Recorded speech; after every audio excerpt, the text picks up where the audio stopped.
Hello, everyone, and welcome to this new edition of Message of Hope. And today, directly from New Zealand, we have the chance to have Siobhan Friel that's joining us, who is also a tree principal coach. So welcome, Siobhan. Hello, thank you so much for having me. I'm so glad to be here with you. Oh, thank you for saying yes. I will ask you the famous question. It is, how does having this understanding, how does that help you navigate events, circumstances, whatever shows up in your life? Well, firstly, I love the famous question so much, and I love the way when someone is asked it, we think of different things and different ways that we can answer that. So I did do a bit of cheating and reflected on it a little before we had the chance to talk. And it was funny that when I thought about it over different days, what would come to mind would be different, which is interesting in itself because that speaks to how our human experience is always changing. So I was like, oh God, more evidence that this works. So what comes to mind for me today when I think about it fresh is something that I find of the utmost freedom and comfort, which is knowing that I don't have to do anything in order to be okay or to settle or to see life in a different way.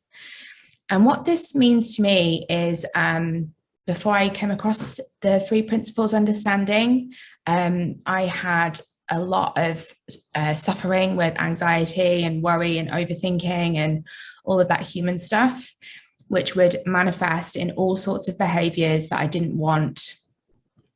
And everything felt like a struggle and a fight.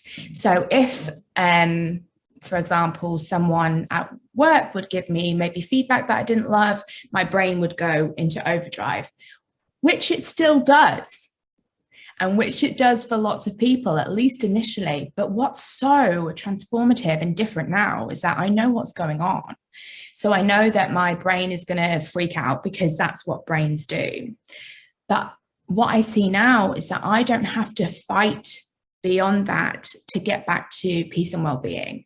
So in my previous example, if I were to receive, let's call it negative feedback, I would formally think, oh, I need to fix this. I need to fix me. I can't handle this feeling.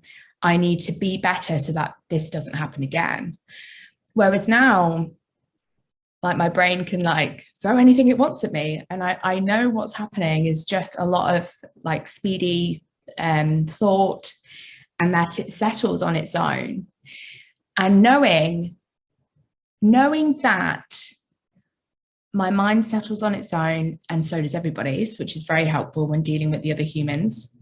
But knowing that that happens without me having to do anything, and knowing that like peace of mind will happen without me having to do anything, and knowing that clarity is inevitable eventually, is just unbelievably freeing. Like to just know that I don't have to do anything for that. Like it's not a struggle to experience maybe the thoughts and feelings we don't necessarily love as much as the other ones, because I know that they're temporary. And when I used to hear people talk about this kind of stuff before, when I was really struggling and before maybe I experienced it for myself, I just couldn't see the richness in that. I couldn't see like the richness in it being temporary, because I thought, so what? Like, even if it is temporary, it's going to come back anyway. Yeah. Like if my life is going to be anxiety, tiny bit of peace, anxiety, tiny bit of peace, what's the point? Because the anxiety keeps coming back. And now it's completely different, because if it's coming back, the meaning has changed. The meaning has changed. It doesn't feel the same thing. So it doesn't matter if anxiety keeps returning, and that's not even a good way of describing it, because anxiety doesn't even mean the same thing anymore. So knowing that there's nothing for me to do, and that I'm going to be returning to peace and calm, like naturally, is just, it's just been such a game changer for me. It really has. Yeah, and the fact that you said that, yes, the anxiety come back, it's like saying you was never going to rain ever again. It's, well, good luck with that. But the thing is, it probably comes back less often than it used to. Just, That's funny you say that, because that's kind of not even a question I would maybe think to look for. Which is great. I'm just realizing that as you say that, then I was like, oh, I don't know, because it doesn't feel the same. So I definitely feel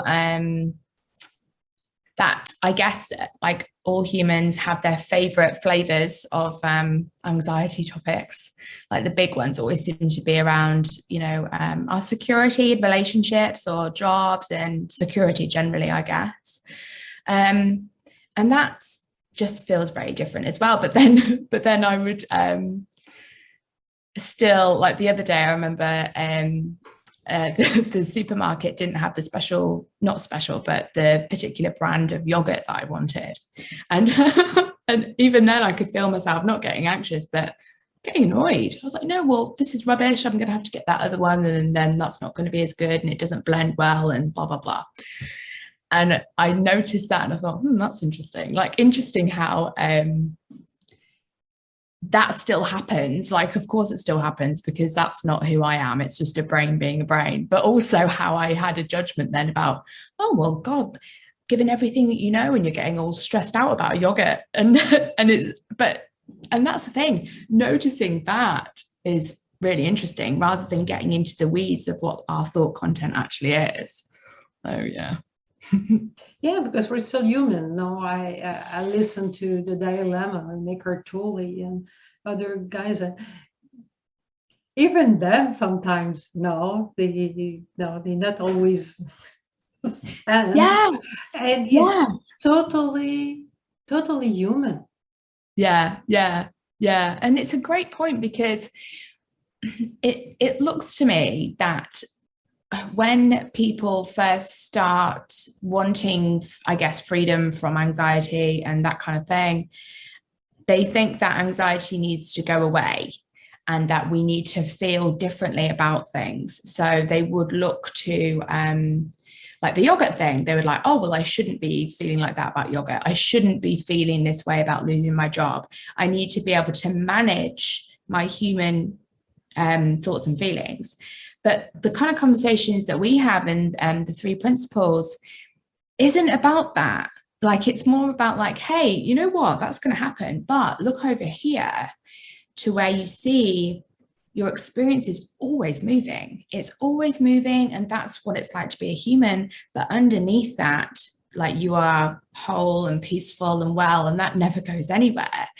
And when you really, really, truly see that, it just means that the ups and downs and the yogurts and the losing your job and all that kind of stuff, and noticing that you still have those thoughts and feelings around these things, there's such an ease, not all the time, but there's a lot more of an ease to those fluctuations, I guess. And those low are probably less low in a sense, or they don't last as long.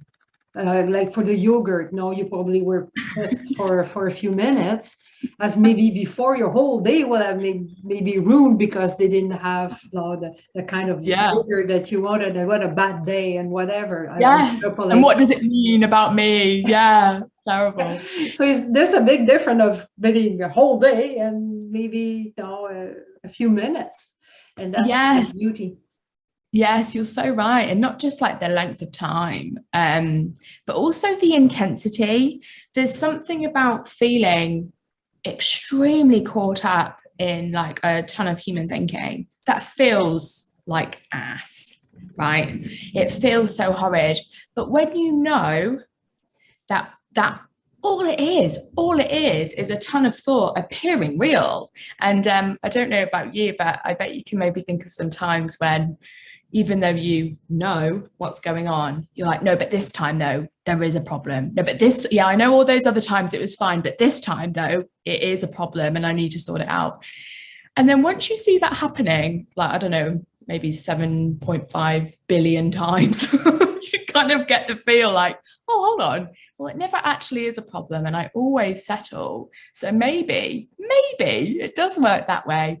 But I know my experience is that I couldn't just take someone's word for it. I had to experience it myself. So even now, if I have like a lot of thinking or what I would call a low mood, I kind of see it. I don't love it. I definitely don't love it. But I'm like, oh, I'm going to see this even more deeply now. It's kind of building up like a muscle, I suppose. Like being in the low mood is like exercising it. And then when I'm out of the low mood, that's like when I get to lift a heavy thing, like, for example. Well, for me, I see the train principle more like the owner's manual. Now, human being 101. And if they say the light and the dash of now the engine, the oil light turns on, Yeah. that means, okay, time to go to the garage and put some oil. Yes, I could be pissed. Oh, geez, I don't have time and blah, blah, blah. But thank God it lights up. That tells me that it's time to stop and go and check. And same thing with our emotions. They're just there. It's like the red light now telling us, no, time to stop now. Yes. Like, and isn't that enormous? Isn't it enormous that we get this mechanism? And it's like it was kind of sad, which I think we're both trying to change this in the world, but it's so sad that so few people realize that this is how it works. Like, this is really cool. And if we understand this feedback mechanism, which will never fail you, it's always working 100% of the time, but we've so mistakenly misunderstood like what that warning means. So rather than the light going on the dashboard and being like, oh, hold on a minute, I need to slow down here, we're like, oh my God, shit, everything's terrible and I'm terrible and my life needs to change and I need a new car because this one's obviously broken and everything's broken and I'm broken. Like, that's kind of the difference that I see, like, doing this kind of work. So the more people we let know about their built-in engine check light, the better, really. So tell everyone. Well, thank you so much, Siobhan. Maybe I can ask you just one quick question. I know you're in New Zealand, but your family is in the UK. Yes. How was COVID for you, being so far away? It was kind of bizarre, because at first New Zealand was like the poster child for how to deal with everything, and then that went wrong as well. It was a worry for me to be away from my father, who was like an older person, so was more at risk. And but the worst thing was not knowing when or if I could see them, because my visa status was temporary. So if I left the country, I wouldn't be allowed back in because I wasn't a citizen of New Zealand, even though my life is here. So I couldn't go and see anybody. Not that we could at first anyway. And it was such an interesting time to see how we all get caught up in the uncertainty of everything. So you asked me a question about COVID, but you may as well have said, hey, Siobhan, how does your brain react when it doesn't know that it's safe? You know, it could be applied to absolutely anything, which is super interesting. And you started like doing these talks during that time, which would have been such a great comfort to people, for sure. So to try and succinctly answer your question, I was a mess. And then I wasn't. Like, ooh. But I still haven't caught it, not yet.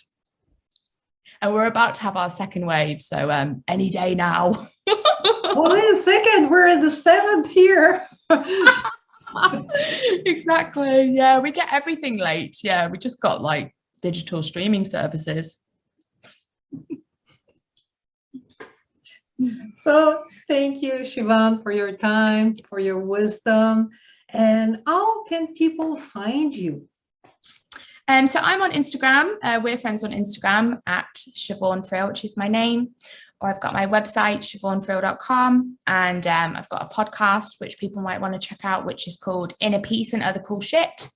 So they can find me in one of those places on the internet. Okay. Thank you. I know it's early for you in the morning. So thank you so much, Siobhan.